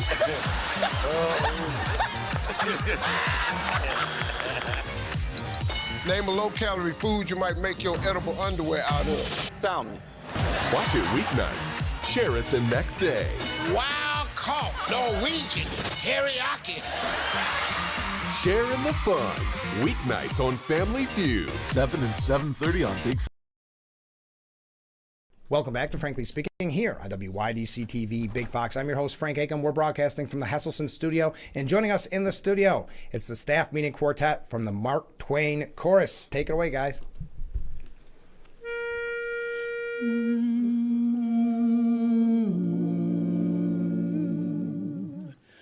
Every rolling stone gets to feel alone when home, sweet home, is far away.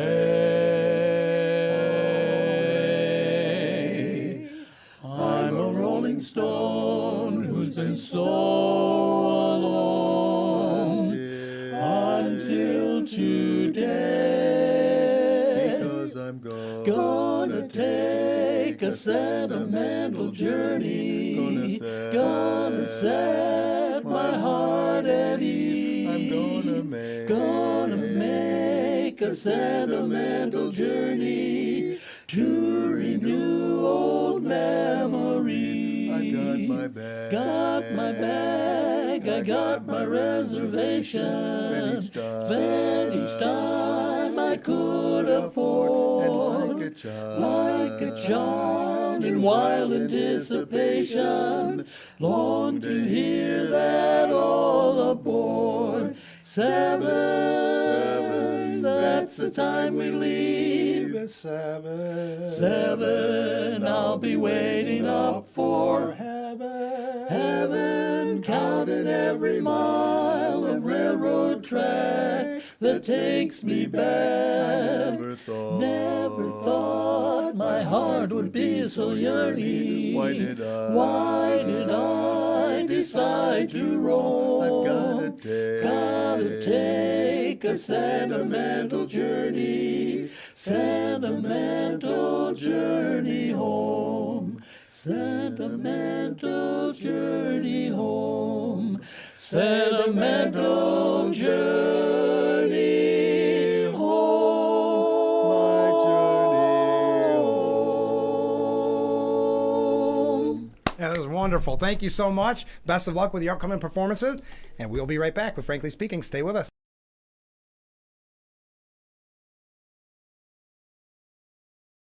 Now is the best time to purchase your swimming pool at Hesselson's during our annual spring pool sale and get on the installation list early. Save $500 to $1,000 in every 2025 installed gold or diamond pool package. Have Hesselson's expert installation crews install it for you or do it yourself. Either way, the warranty is the same and enjoy the savings. Hesselson's also offers 0% interest financing options up to 5 years. Save on chlorine tablets, solar covers, steps, electric pool cleaners, and more. This spring pool sale will end March 31st, so come in early for the best selection. After 70 years, it's still fun to poke in the corners at Hesselson's.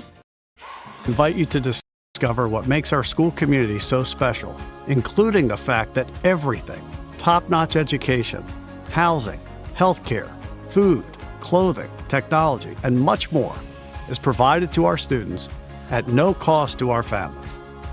This is thanks to the generosity of our founders, chocolate maker Milton S. Hershey and his wife Catherine.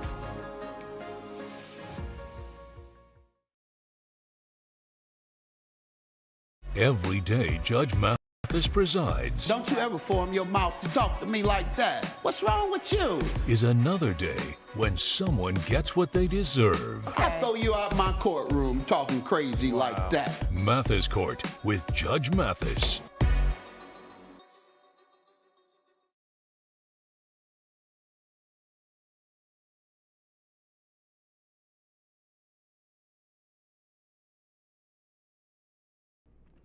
The Frankly Speaking Roof Cam, brought to you by Boss Security in Horseheads. Contact them today for all your business and home security needs.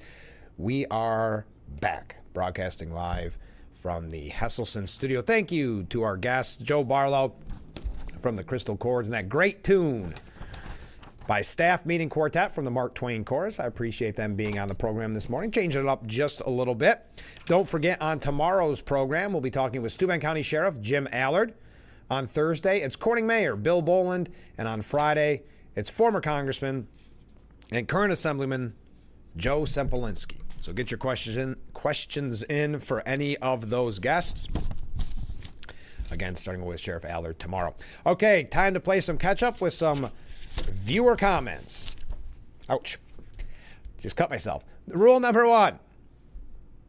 Never text war plans to the Atlantic journalist. He can't keep a secret. Well, that's for sure. Number 2. Well, no, excuse me. Comment from a different viewer. If Kathy Hochul had her way, let me try that again. If Kathy Hochul and her My Way or the Highway party first, people last governing continues, so will the voting of feet by those leaving the state. Yes. The mass exodus that we see in this state, you see the My Way or the Highway mentality from Governor Hochul, but when she does it, she doesn't even do. She's not that strong on it. She caves to the progressives in her party. Comment from a different viewer. Schumer is twisting the data breach in order to say that the current administration was just not qualified to be in the position they are. In addition, he has stated that he had told you so. Yes, very much. You're going to see a lot of people twisting this to make hay when the sun shines. We're going to talk about in just a moment what Chuck Schumer and Hakeem Jeffries were told by Move On, the far left group. Comment from a different viewer. Also, given the Democrats' call for Democrats to sabotage the Trump administration back in December after the election, I have to wonder if they were somehow involved. And that's in reference to the piece where the Atlantic reporter was included somehow on that mass text about the Yemen war. Okay. Or the Yemen attack. All right. Where am I at here? Okay. Another comment from a different viewer. Big question. Why would they even have the email for the Atlantic guy? Someone had to input that. It smells like a setup. It does raise some huge red flags. I mean, how does someone... Okay, you could maybe hear about some different staffer maybe being involved and them saying that that was wrong. But when you're starting to talk about a reporter, not just a reporter, one that has been hypercritical and even to the point of very questionable in his reporting on the Trump administration. Some believing that his anonymous sources and the quotes that he's used and some of the topics that he's discussed have not been accurate and just been used as a way to attack Trump. Ken in Horseheads writes, a high security text is erroneously sent to someone that it shouldn't be. It should be thoroughly investigated and determined how it happened. The legacy media is rightfully reporting it, but a president that was completely missing in action, and there's evidence that most of the executive orders and bills he signed were done so with AutoPen. It should also be thoroughly investigated. That's in reference to Joe Biden, to determine who used the AutoPen and with what authority. The legacy media doesn't even mention it. Yeah, that's a story that was buried, to say the least, very, very quickly. Fred writes in, good morning, Frank. Well, hey, good morning, Fred. Schumer, Pelosi, and Mitchell.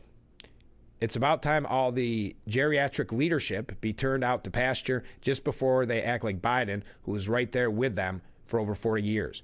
They're all responsible for the corruption and fraud being exposed now that an outsider is looking at what they have allowed to happen.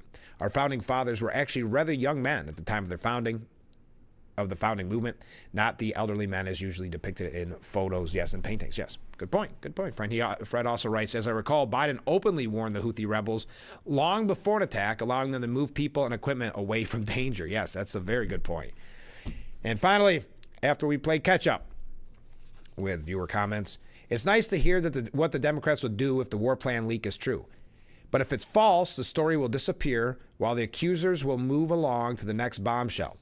American media is stuck on distort and repeat. Thank you very much. Now, Move On, the liberal group, Move On, has warned Chuck Schumer and Hakeem Jeffries. Hakeem Jeffries is not safe in all of this, about deep problems with the base regarding the Democrat Party's response to President Trump.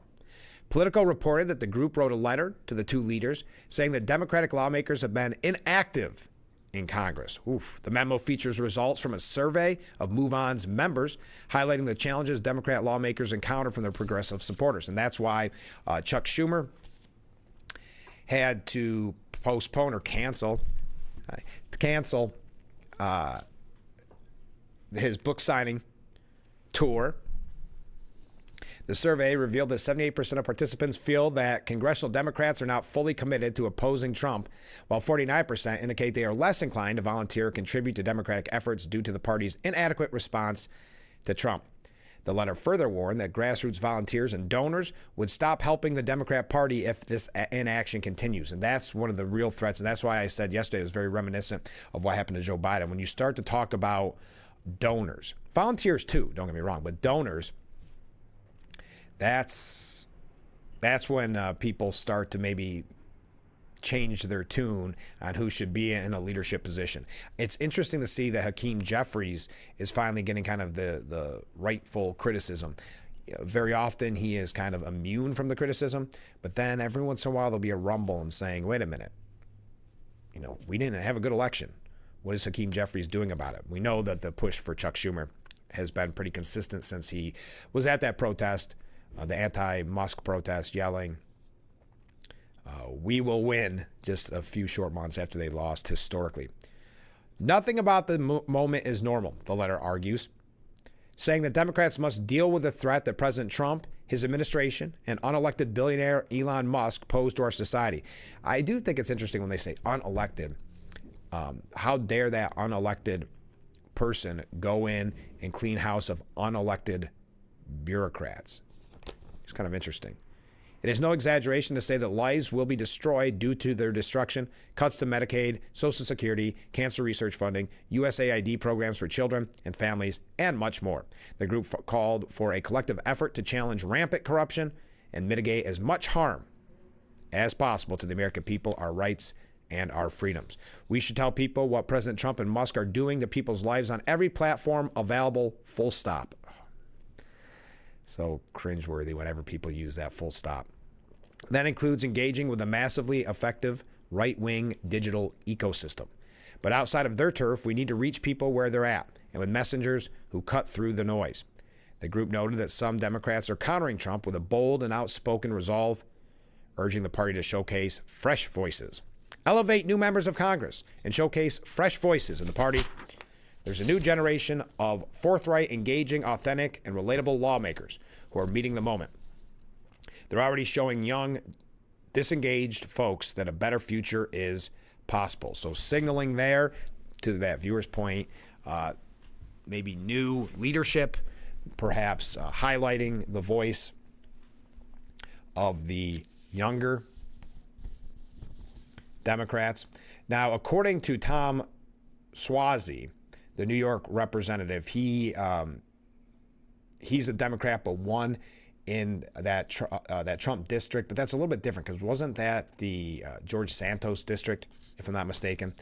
But they asked him about the Democrat Party and what is happening in the party. He said it can't just be why we're against Trump and what's wrong with Trump, he said. When you ask people what do the Republicans stand for, they'll say, well, make America great again. They want to cut the size of government. They want to give tax cuts. And what do the Democrats stand for? I think people are kind of scratching their head a little bit. They believe in choice and LGBT rights, which I believe in those things too. But I don't know you could build a whole party around that. We need to do more things that show we are in favor of creating jobs that pay good wages to people that are willing to work hard. That is part of the historic Democrat brand, and we've just lost that. So losing the Democratic brand. We have been too intimidated by political correctness to speak out and say, I don't think that transgender women should be playing in competitive women's sports. We have to say that. 95% of Democrats don't believe in any of the far left agenda that we've been painted with. I said we have to secure the border. The consultants come to me and they say, well, Tom, that's a Republican issue. I don't know if you should be talking about that. I said, no, this is what people in my district are talking about. We can't ignore what people are talking about. Now, another kind of up-and-comer, one that has become very popular amongst the kind of far-left base, is Jasmine Crockett, Representative Jasmine Crockett. She was, I guess, chastised, if you will, by Pam Bondi yesterday. Attorney General Pam Bondi warned Representative Jasmine Crockett to, quote, tread very carefully, days after the Democrat got attention from Trump allies for suggesting Elon Musk should be taken down. That was the term that she used. Bondi said she is an elected public official, so she needs to tread very carefully because nothing will happen to Elon Musk, and we're going to fight to protect all the Tesla owners throughout this country. She reiterated her previous pledge that widespread violence against Tesla owners and dealerships will come to a full stop. Now, if you recall, Jasmine Crockett had said on March 29th, it's my birthday. All I want to see happen on my birthday is for Elon to be taken down. So kind of sending a scary message to the far left. Now, Jasmine Crockett said, I've never promoted violence against Elon Musk. So I'm actually going to say that I participated in a Tesla takedown.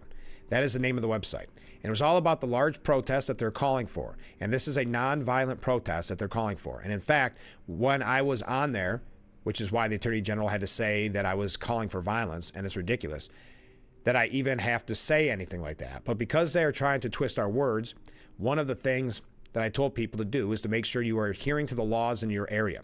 Make sure you know what it looks like to protest and be able to raise your voices and exercise your constitutional right to free speech. And what we see is that they want to dull our free speech rights. Anyway, so she never promoted violence, even though she said that for her birthday she wanted Elon taken down. Now I'll be curious, is that the day her birthday is the day of these nationwide protests? Must be on March 29th. I know it's one day this week. I thought it was tomorrow. But if I hear any more on that, I'll let you know. Jasmine Crockett also said Democrats need to be okay with punching in races against Ted Cruz and Republicans. I think you punch. I think you're okay with punching. I'm confused. They know the language that they're using and what it's insinuating, I would say, is the problem.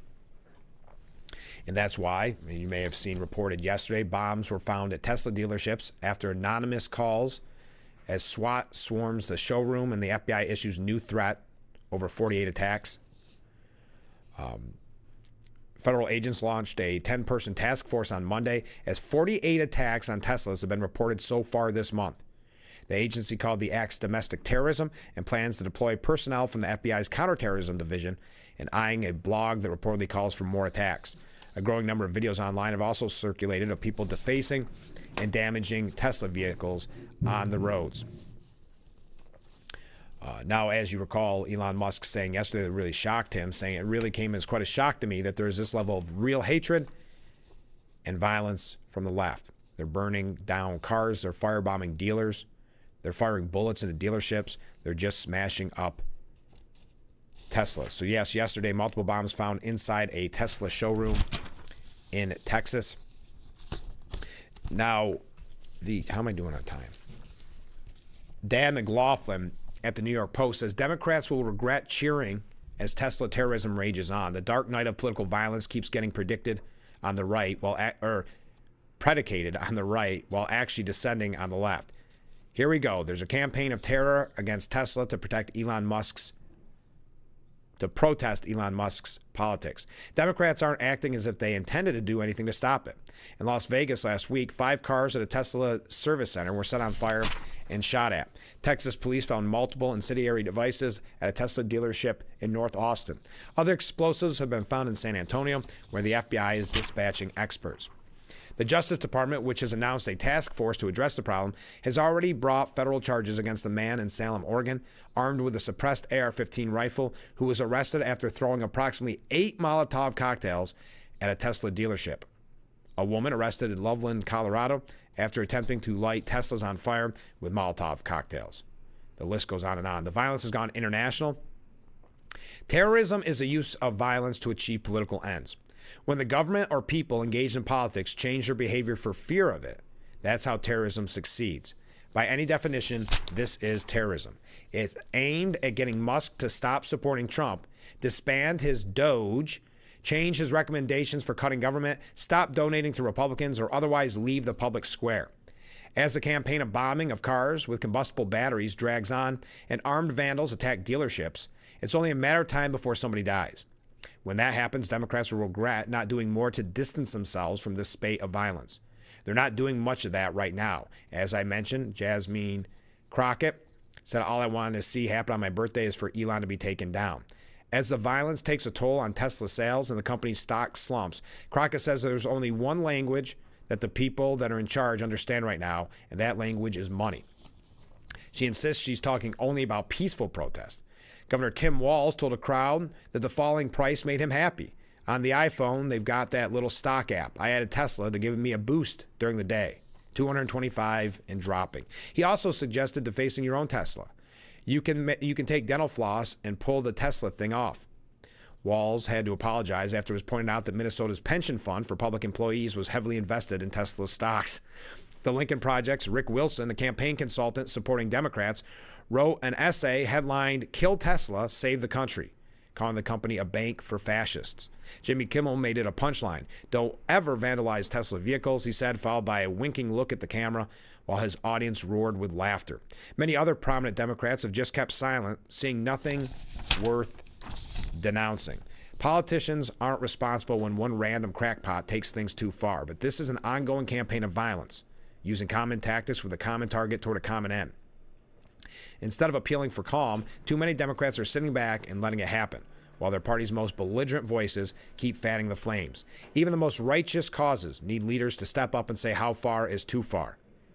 But the same people who knelt for the George Floyd rioters, the same leaders who incited protest mobs and assassination threats at the homes of Supreme Court justices, the same movement that let pro-Hamas terror run free on campus, and the same party whose socialist wing celebrates Luigi Mangione for murdering a health insurance CEO. They are not so righteous. That was from Dan McLaughlin, senior writer at the National Review. We got to take our last break, wrapping up hour number one. Hour number two, wrapping up the show. Boy, it's been a long morning. I appreciate all the comments. Keep them coming in so I can read them on the way out the door. Stay with us.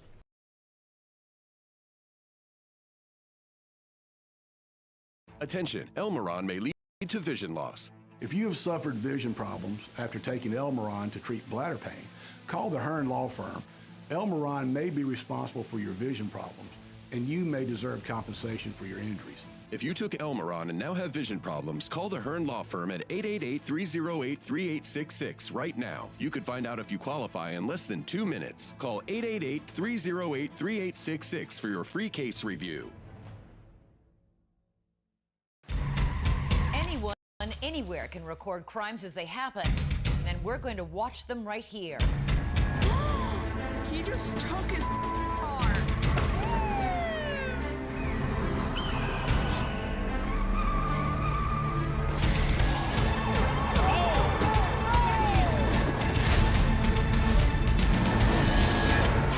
With cameras everywhere, you can run, but you can't hide. Watch iCrime.